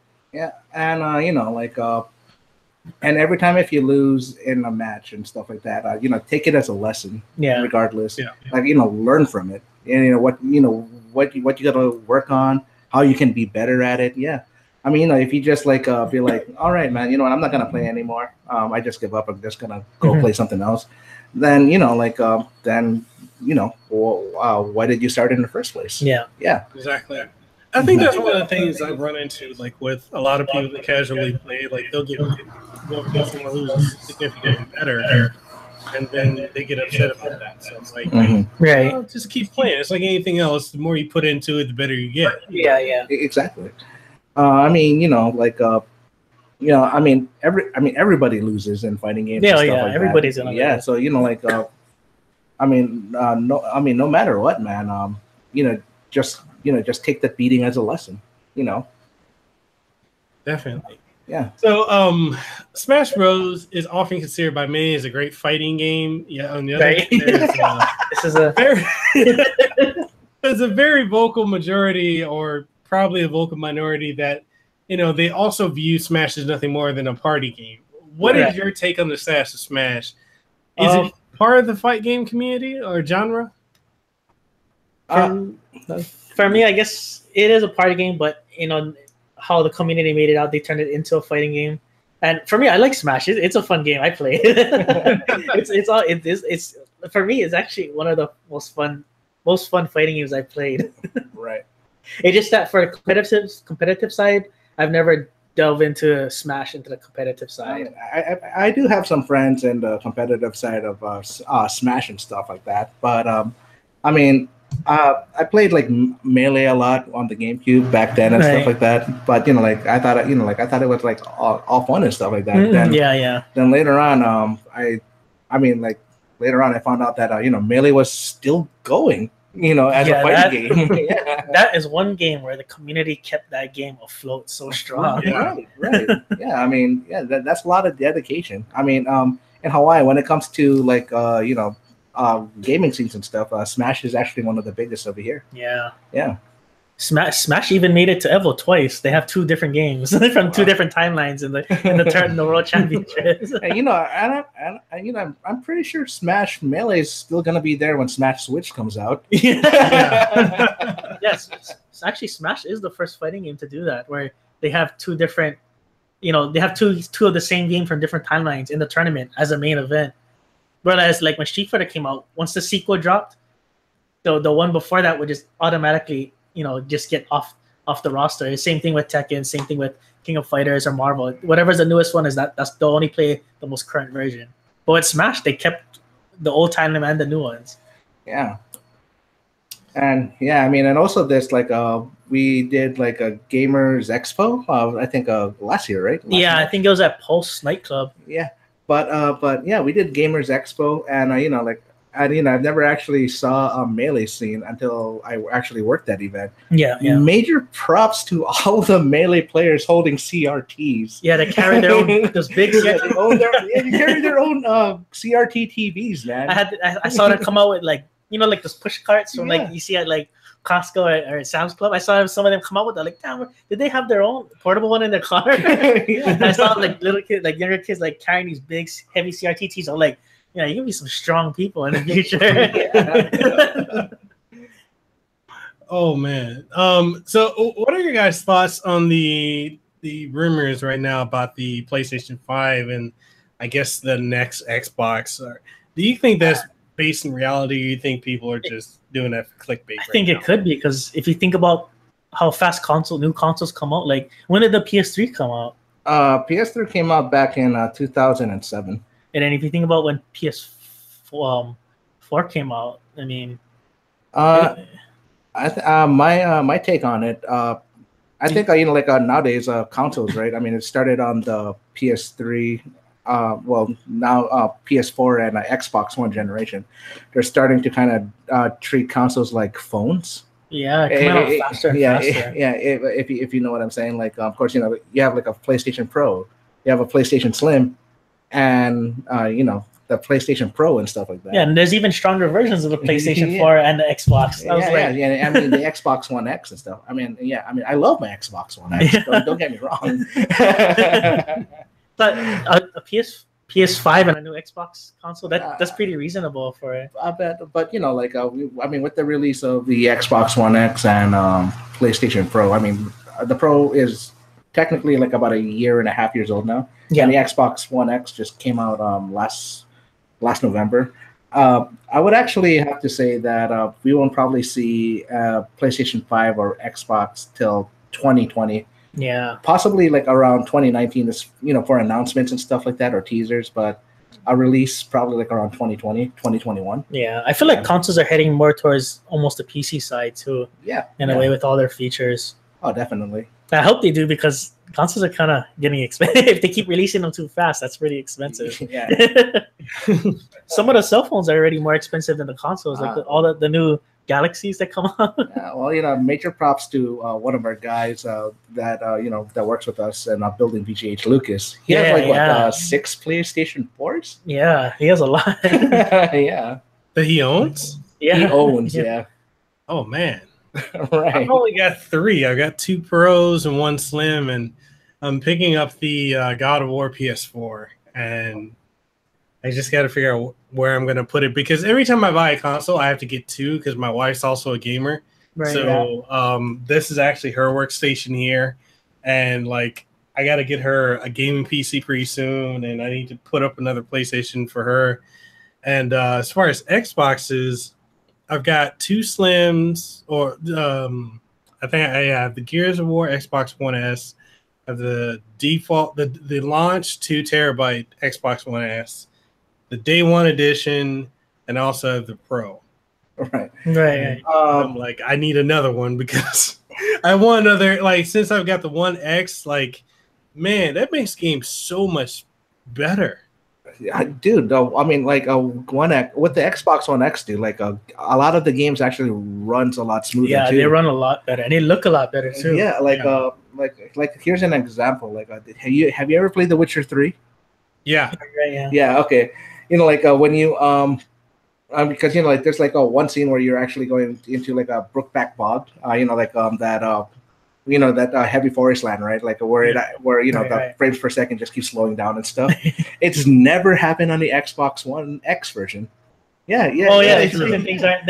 You can't. So the frame rate hasn't dropped at all. It's like, wow, this is great. Yeah. All right. So, what are your guys' thoughts? Speaking of Xbox, what are your thoughts on Xbox in this generation? Like, would you consider it a failure? And why is there so much hate for the Xbox with this current gen of gamers and YouTubers? I think here's the thing, though. Like, I mean, don't get me wrong. The Xbox One is an amazing console. Yeah. I mean, it has like a lot of kick-ass features and stuff like that. And it's a powerful console too. Yeah, and but I think a lot of the hate that's going around is because I think it's Xbox is a Play Anywhere program. Mm-hmm. With Play Anywhere, like you get to actually play Xbox games onto your PC and stuff like that. I think what they're actually mad about is a lot of the decisions that Microsoft is making, it's kind of like killing the console itself, because you could actually play, I mean, Xbox One games on the PC without even buying an Xbox. Yeah, because I have like Killer Instincts and stuff. Yeah, which is only exclusive to the console, and there's a lot of games for Xbox One that I have for PC. So, obviously the PC side is stronger. It puts out a lot more, but I think Xbox is just missing a lot of exclusives, like something just to keep people on the console. Right, because I think Xbox currently doesn't have like an exclusive, an exclusive. Like unlike a Nintendo or Sony, like Nintendo has Breath of the Wild, and PlayStation has a God of War coming out. Yeah. I mean, and here's the thing: they're like, "Oh yeah, we got Gears of War," but dude, I can play that shit on the PC too. Yeah, because that's what I was telling some people. Is you could actually just all the games on Xbox, you can play them on PC. Pretty much a good percentage of the games. Right. But you can't play a lot of Nintendo games on PC or anywhere else. That's why I had to get a Nintendo Switch. Yeah, I think that's the problem with Microsoft right now. Like, if things are gonna work out for them, they should totally cancel, the Play Anywhere program. In order for them to actually sell more consoles and, catch up with the PlayStation and such. In terms of sale figures. I think at this point, I don't know if they could actually catch up because I think the Xbox is at like 43 million units sold, and the PlayStation's at what 70 or 80 something. Huge margin. Yeah, but I mean, I don't think the Xbox One is a failure but I just think that I really do feel like a lot of people like Digital Foundry, a lot of YouTubers have kind of attributed to a lot of the mainstream hatred of the Xbox as a brand. But the Xbox, I think here's the thing though, what people what myself is totally upset about. I mean, I'm glad that Microsoft has backwards compatibility and stuff like that, right? Yeah. I mean, playing old school games that you already own on the console. Yeah, it's pretty cool. But I was like, all right, cool. They're gonna be releasing games I've already played. I mean, what's gonna be next? You know what I'm saying? Yeah. I want something new, something I have never seen before. Not play games I've already played 3-4 years ago on the Xbox 360. Yeah, definitely. Yeah. So with the Xbox One X, which currently it's really hated by a majority of YouTubers and mainstream gaming community as a whole. Is it safe to say that the One X is a step in the right direction, or do you think? I mean, because sales-wise, it's doing really well, but a lot of people just feel it's a failure. It's a really good step in the right direction. And to be honest, when the Xbox One actually first came out, I was like, why didn't you guys model this after that? They could have released that instead of I mean, because the original Xbox was dude, it looked like a freaking VCR. Yeah, it was clunky. It was taking a lot of space, and you couldn't even stand it up vertically whatsoever. Yeah, I remember that. Yeah. So I mean, if the Xbox, if the Xbox One actually first came out and it actually had the slim model design, you would actually be having a pretty sleek console on hand. Right. Yeah. But I don't think the Xbox One X is a failure. I mean, as I told you before, I love my Xbox One X. A lot of my third-party titles, I actually buy it on that. Right. Because it just plays better. Yeah, it's a strong console. It's a good console. Yeah. Nintendo, man, I don't know how they're doing it. I was going to ask you my last question before we get to the Q&A open forum. Is with the Shenmue 1 and 2 HD announcement. Yeah. What are your takes? How do you feel about it? I'm happy about it. Oh, I'm glad to see that game again. I think the biggest surprise was Shenmue 2 going multi-platform because originally Xbox right actually published the license for Shenmue 2. Yeah, that's what I had thought back then.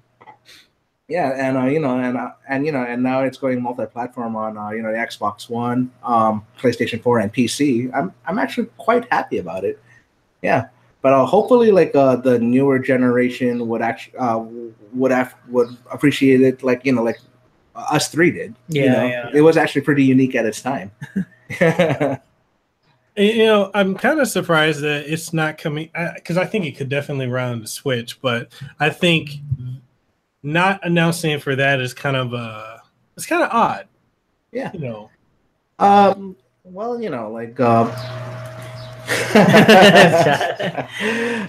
she was there.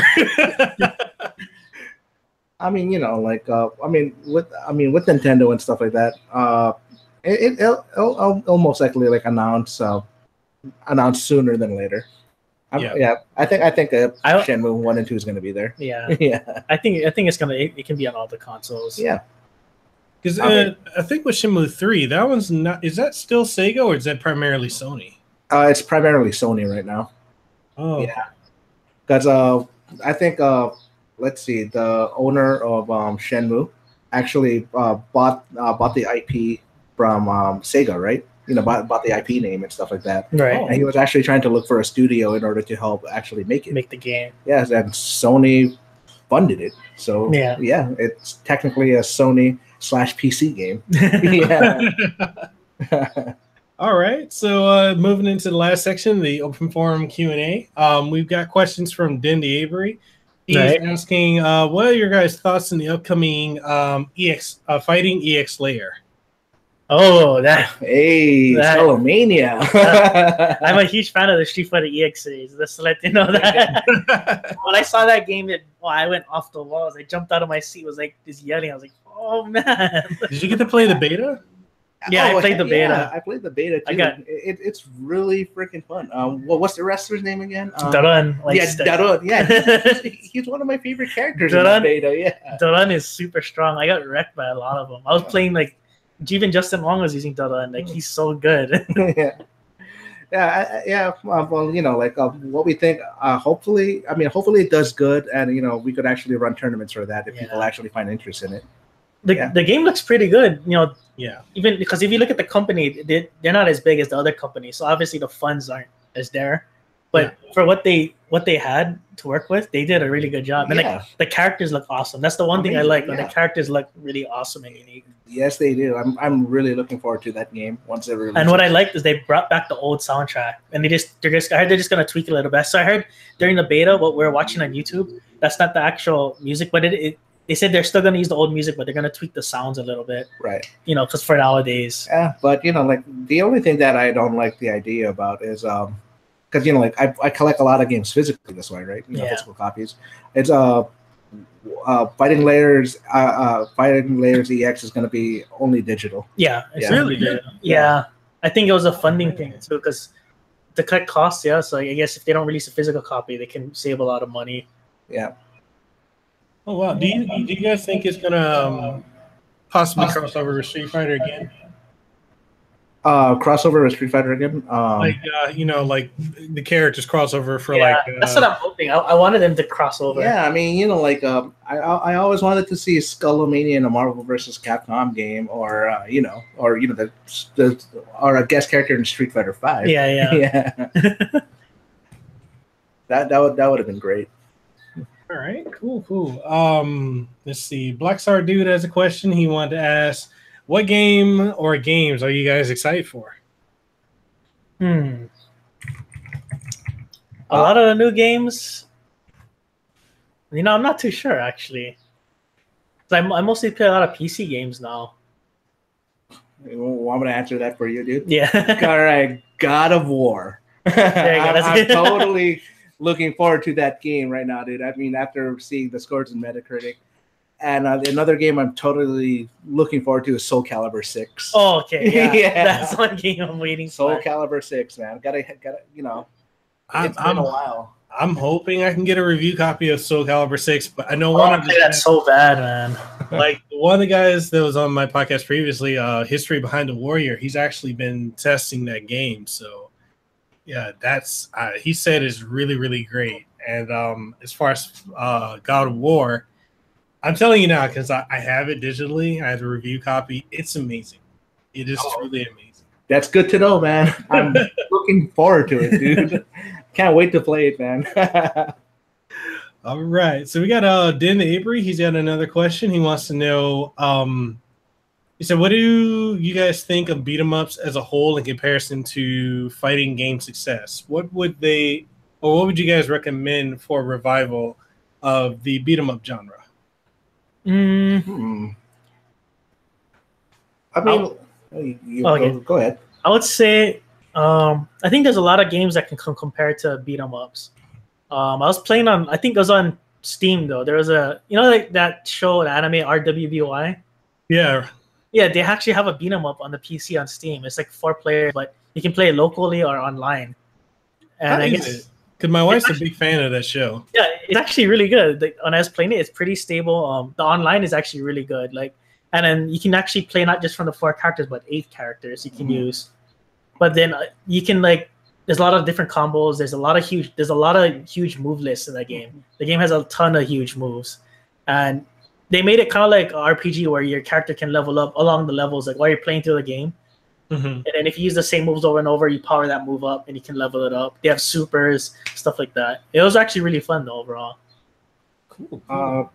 Let's see. I think the revival of beat 'em up games and stuff. I mean, like as what I said earlier before, Street of Rage 2 actually got me into gaming and stuff like that. I mean, Double Dragon. Yeah. Yeah, you are definitely older than me. But yeah, like revival.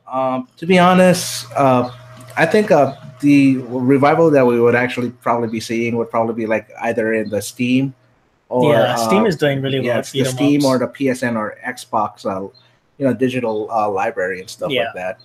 I mean, like beat 'em ups. It's kind of hard, especially in this generation and stuff like that when it comes to video games. I mean, beat 'em ups are still fun though, but I don't think it can actually compete with the current genres we have now. There is a beat 'em up I was playing a while back, but they kept renewing the game. It was a Korean game online for PC. It was like Gunfighter Online that had the same fundamentals as Double Dragon. It was a 2D side scroller.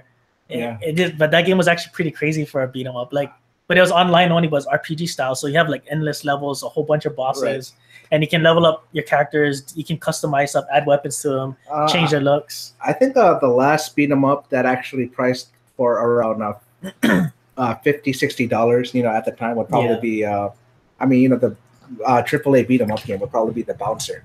Oh yeah, I remember that. The Bouncer from for PS2. Yeah, it was actually made by Square Enix. Yeah. That was actually the last full price beat 'em up game. Yeah. And I would say God Hand. God Hand. Yeah, God Hand was my other one. Well, if you would actually consider, let's see, well, but for beat 'em ups and stuff like that, I mean, there's actually like a little bit of it in some of the current games from last generation and such. Like there's I would actually consider like Dante's Inferno, God of War 1, 2, and 3 as a beat 'em up. Yeah, if you think about it, because if you think about it, those games are like now 3D. If you put them in a 2D, if you put them on a 2D platform and like pixels, it's pretty much the same thing. And, same thing with Devil May Cry and Bayonetta. Yeah. I mean, they actually have like hints of beat 'em ups there because like beat 'em ups, right, was strictly button mashing. You can button mash in those games too. I feel like beat 'em ups are a huge blueprint to like all the new stuff that comes out now. Yeah, it is. I think that as far as like a current gen game that's basically, I'd say kind of the evolution of the beat 'em up genre, I would say it probably is Yakuza. And even that, like, if they're gonna continue the beat 'em up genre, I think those are the two franchises that have done it the most justice. Yeah, Yakuza did a wonderful job. Yeah, and I'm picking up Yakuza 6 tomorrow. Hey, you want to come over? I highly recommend too. Would you want to come over to my house tomorrow and play Virtua Fighters 5 on Yakuza? Yeah. All right. I'm down for that. Yeah, I want Virtua Fighters to come back. I miss that game. I'm always wondering, like, why haven't we got Virtua Fighter 6? Because usually anywhere from 5 to 10 years between games. So I'm surprised at that too. Right. I mean, I think the last time we actually saw Virtua Fighters in a current platform would probably be Dead or Alive. Yeah. But that doesn't count. Yeah. Dan Avery, he recommended. I also recommend this game too. If you guys haven't played it on Steam, and Keith, I think I told you about it. Fight and Rage. That game is amazing. Oh, I have that. Yeah, we are gaming that after this podcast over. Got to check that out. definitely, it's an amazing game. I think if you love Streets of Rage, love Final Fight, and just the beat 'em up genre in general, the game is amazing. 53 plus endings, multiple pathways depending on what you do in the game. Unlockable movesets. It's so awesome. All right. I guess that's all the question. Well, Blackstar dude, I guess he wanted to get your guys' thoughts on Skullgirls, Brawlhalla, and Rivals of Either. Right. I actually have those two games, Brawlhalla and Rivals of Ether. Skullgirls, it's a deep fighting. I mean, for an indie title, it's actually a really deep fighting game. Yeah. I like those. Actually, those three titles are actually really good. Brawlhalla, that is that like it's similar to Smash. Yeah. I think it was free on PSN. Yeah, for a different company, that's not normally in fighting games, they did a really good job. Those 3 games. If you guys actually want to check out a really awesome Smash clone, check out some Kung Fu Panda game on the PS4 or Xbox One. Yeah. Oh yeah, it was an older one too. I think it was based on Kung Fu Panda 3 and stuff like that. Yeah, and it plays exactly like Smash. It's just fun. All right, so Dan had another question. He wanted to know if you guys have like a dedicated Discord server. So we actually do, but like it's just it's usually like our guys just I'm barely on it. I'm actually having somebody actually run our Discord. Yeah. But our Discord channel is like a dedicated for PC players trying to look for somebody to play. But on Video Gamers Hawaii, our group, a lot of us do play on consoles and stuff. So we actually gave our PC guy a platform where they can actually chat and stuff. Right. Yeah. I actually do have my own dedicated Discord channel. It's usually on my Twitch. I think I put it on my Twitch, Instagram, on my YouTube channel. Mm-hmm. Okay. Definitely. I'll go ahead and link that to the audience in the description below. Den the Avery, he basically said he'd like to link up with you guys because Brawlers Avenue, that was the group he has with a really big community. He actually has some developers of some of the beat 'em up games, and he does a lot of digital art for beat 'em ups, and he said he definitely like link up with you guys, especially since he's trying to go to Evo every year. He's big in fighting games too. Oh, sweet. Yeah, well, that's awesome. Me and Clinton won't be in Evo this year because I was supposed to go, but Honolulu Comic Con got in the way. I might be going to TwitchCon because I think they're coming out October 27th in San Jose, so I might be going to that. Yeah. I'm gonna try to make it to that. Yeah, but I guarantee you, like if you do go to Evo next year, you're gonna probably see. I mean, because the Hawaii guys, right? We actually rent out a hotel room. Yeah, one of the guys, they rent out the top and they all play together. Yeah. So if you want to get some games with us, it's most likely going to be in Hawaii, so in Mandalay Bay. Yeah, I think they rent out the penthouse. Yeah. All right, so I guess that's just about it. I don't think we have any other questions. So again, thank you guys for coming on this podcast. It's such an honor to have both of you on here. Thank you for everyone who's listening, and go ahead and plug your channels again. Like tell people where they can find you, and what events you guys have coming up soon. All right, let's see. What events do we have coming up? We have we're going to be helping out PC Gamers Hawaii this coming Friday with their Zen Masters tournament. Yeah, they got one coming up, right? So we're going to be doing qualifier. We're going to be helping them do qualifiers for Street Fighter 5. And let's see, of course, every Thursday at Osayami Bar and Grove, we always throw out tournaments. So I think our next tournament this coming Thursday is going to be a Tekken Amateurs tournament. Oh, okay. Yeah. I'll be there. I'll finally be there. And let's see. I think, of course, we have Honolulu Comic Con coming out, and when is Evo again? The date? I don't know when Evo is. I know it's the same time as Honolulu Comic Con. It's the same weekend. That's what I said. So it's gonna be sometime in the first weekend of August. Yeah. Cool. I think that's it for now. For major events. Yeah. Yeah. All right, and you guys can be found on Twitter, Twitch, YouTube, and on Facebook and Instagram. Yeah, I'm on all those. So all my social media accounts are the same name, so it's all like .whatever Zero Hyper Gaming for all of my social media accounts. And let's see. Of course, we also have like a Video Gamers Hawaii channel.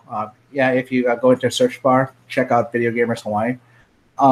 We actually do have like matches of some of our tournaments there. Yeah. And also, like one of our very first video, if you guys look down, I'm actually eating a Carolina Reaper death pepper. Oh my god, that thing is. It sucks. Oh. If you guys want to be entertained, it's like takes 2 days to get over, man. That stuff sits in your system for a long time. Ah, dude, like dude, like, I mean, my butthole was burning for days. I was actually gonna do a prank for my YouTube channel in Hawaii. Yeah. But I was like, okay, if I did it the wrong person, I'm gonna get nailed. Like, you know that little parking turtle, the drawing one, Yeah. where it says, many 3-year-olds have a hard time coloring in between the lines.